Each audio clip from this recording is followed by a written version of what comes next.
Днес в офиса на М3 гостува Предай нататък, едно много хубаво социално предаване по BTV с водещ Наталия Симеонова.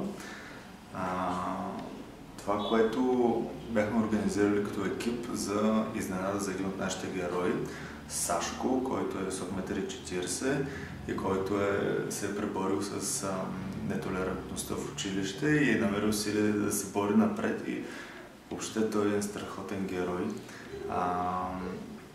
Това, което ме доведе тук е той и неговото желание да се научи как се организират събития, мероприятия, в неговия конкретен случай с благотворителен характер. И мисля, че избрахме най-добрите професионалисти в тази област и затова се обърнахме към вас, към M3 Communications.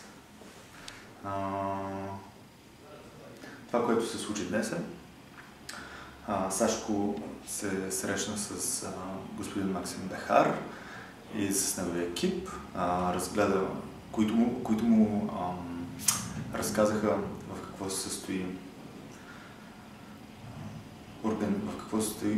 как се създава една организация за събитие. Дадоха му практични съвети, показаха му офиса, запознаха го с различните дейности на компанията и на последно място те го срещнаха с една истинска звезда, рапъра Бобо, който се съгласи да бъде лицето на кампанията, която Сашко ще организира в неговото училище, може би към края на тази година.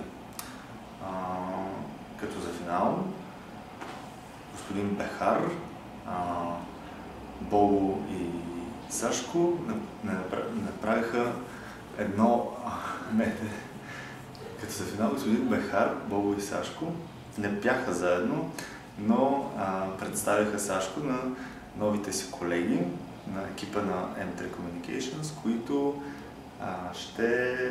с които той ще работи в рамките на един месец като летен стаж, който ще му бъде предоставен от вашата компания.